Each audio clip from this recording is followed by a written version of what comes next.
Hello everyone, welcome back to the channel. Today we're diving deep into a dramatic and fast unfolding story from Eastern Europe, Belarus, a country now standing on the edge of internal chaos and geopolitical crisis. Recent reports have shaken the region, suggesting that several military bases in Belarus have been seized under mysterious circumstances. The big question now is President Alexander Lukashenko's grip on power finally slipping after decades of iron rule. And if so, what does this mean for Russia, NATO, and the balance of power in Europe?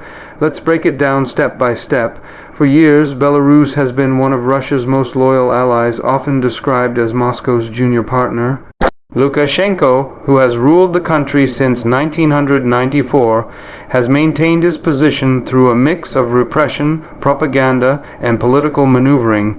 But now, the situation appears more fragile than ever. According to multiple local and international sources, several key military installations across the country, including bases housing Russian troops and Belarusian air defense systems, have reportedly fallen into the hands of unidentified armed factions.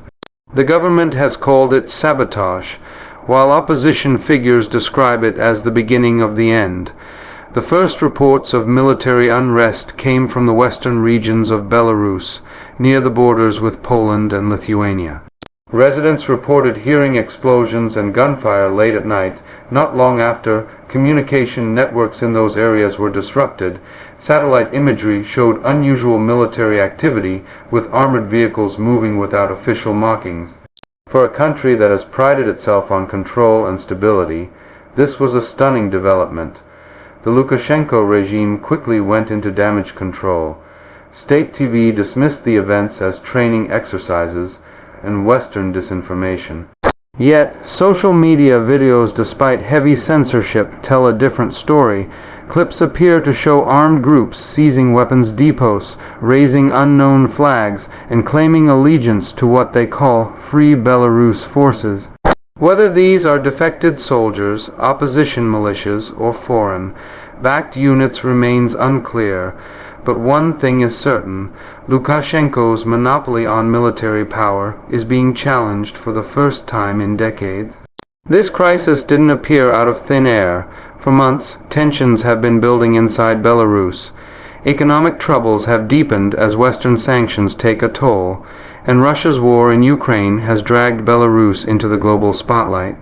Lukashenko allowed Russian troops to use Belarusian territory for launching attacks on Ukraine, making his regime a co-participant in Moscow's invasion. That decision alienated many Belarusians, even among those who once supported him. Now, as the war drags on with no victory in sight, resentment within the Belarusian military itself seems to be boiling over. There have been growing reports of desertions within the Belarusian army.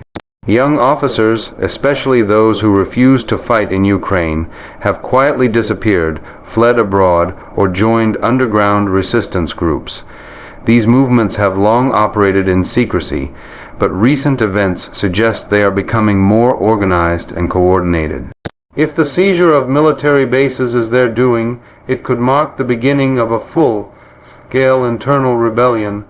Lukashenko, known for his defiant speeches and iron-fisted tactics, now faces his most serious test.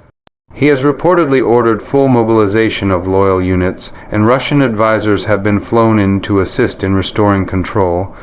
However, some insiders claim that even parts of the elite presidential guard are showing signs of dissent. The fear of betrayal is spreading through the halls of Minsk's power. Lukashenko has always portrayed himself as the guarantor of stability, the man who prevented Belarus from becoming another Ukraine or Libya.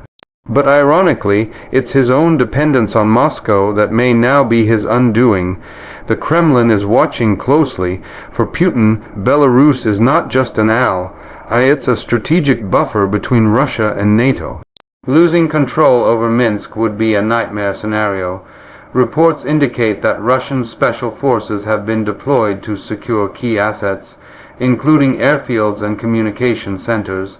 Some analysts believe Moscow could even attempt a temporary stabilization intervention, effectively turning Belarus into an occupied satellite under direct Russian command. That would mean the end of Belarusian sovereignty altogether. On the other hand, the West is carefully observing the situation but remains cautious. NATO members bordering Belarus, Poland, Lithuania, and Latvia have increased their alert levels. There's fear that chaos in Belarus could spill across borders, bringing refugees, armed groups, and unpredictable military incidents.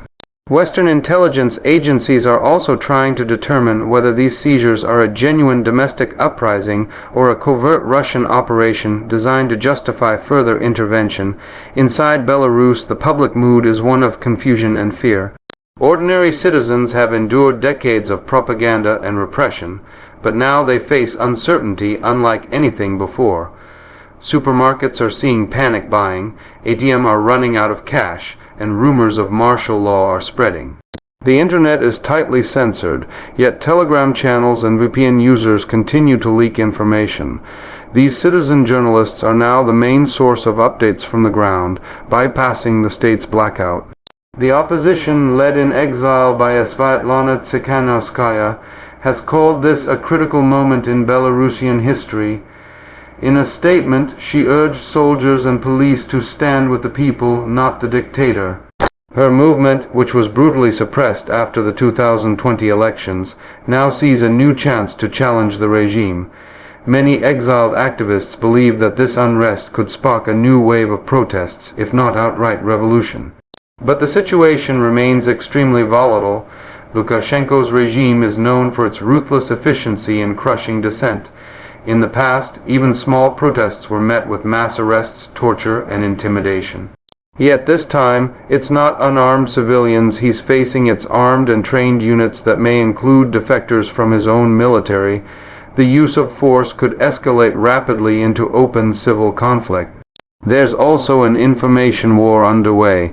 Russian and Belarusian state media claim that foreign agents and NATO saboteurs are behind the chaos. Meanwhile, independent sources suggest that Moscow itself may be playing both sides, helping Lukashenko maintain control while also preparing to replace him if he becomes a liability. This dual strategy would allow Russia to retain influence no matter who wins. The big question remains, is Lukashenko finished? The short answer, not yet, but his time might be running out. He has survived multiple crises before, but this one is different. The combination of military mutiny, economic collapse, and declining public trust is a dangerous cocktail. Unlike in previous years, he no longer enjoys full Russian backing without question. Putin's own war in Ukraine is draining resources and attention, leaving less room to rescue his Belarusian ally. If Lukashenko falls, the consequences would be enormous. Belarus could descend into chaos, or it could undergo a rapid transformation toward democracy, though that path would be fraught with danger. Russia might intervene militarily, claiming to protect stability. NATO would respond with increased deployments, heightening tensions across Europe. The entire post-Cold War balance could shift overnight, but there's another possibility. Lukashenko could cling to power through sheer brutality, declaring nationwide emergency rule, purging his military, and turning Belarus into a full-scale police state under Russian protection. In that case, the country's independence would exist in name only. It would become an extension of Moscow's war machine, a launch pad for future conflicts in the region. International reactions are already rolling in. The European Union has called for restraint and warned Russia not to interfere militarily. The United States has expressed support for Belarusian sovereignty but remains careful not to provoke escalation. Meanwhile, Poland and Lithuania are preparing for humanitarian fallout, including the possibility of mass refugee flows if fighting spreads. In Minsk, the capital, life continues but under a tense atmosphere. Soldiers patrol the streets, checkpoints are everywhere, and curfews are rumored to be imminent.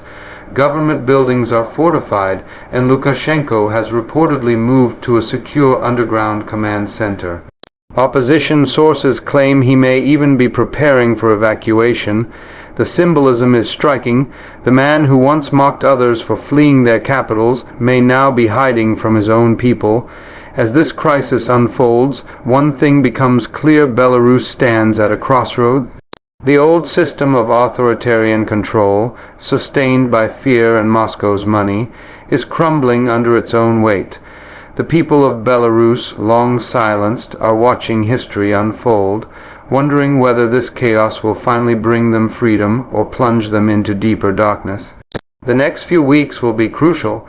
If the armed groups can hold their positions and gain public support, Lukashenko's regime could collapse faster than anyone expects. If, however, Russia intervenes decisively, Belarus could lose what little autonomy it has left. Either way, the country's future will never be the same again. It's a situation filled with uncertainty, danger, and geopolitical stakes that reach far beyond Minsk. The struggle for Belarus is not just about one dictator's survival, it's about the future of Europe's fragile security order. Will Belarus become the next flashpoint in the growing confrontation between East and West, or will it finally emerge from decades of dictatorship to chart its own path? As events continue to unfold, the world watches closely. Lukashenko may still hold power today, but history has a way of catching up with those who rule by fear. Whether through rebellion, revolution, or political collapse, the end game for Belarus is longest. Serving ruler seems closer than ever.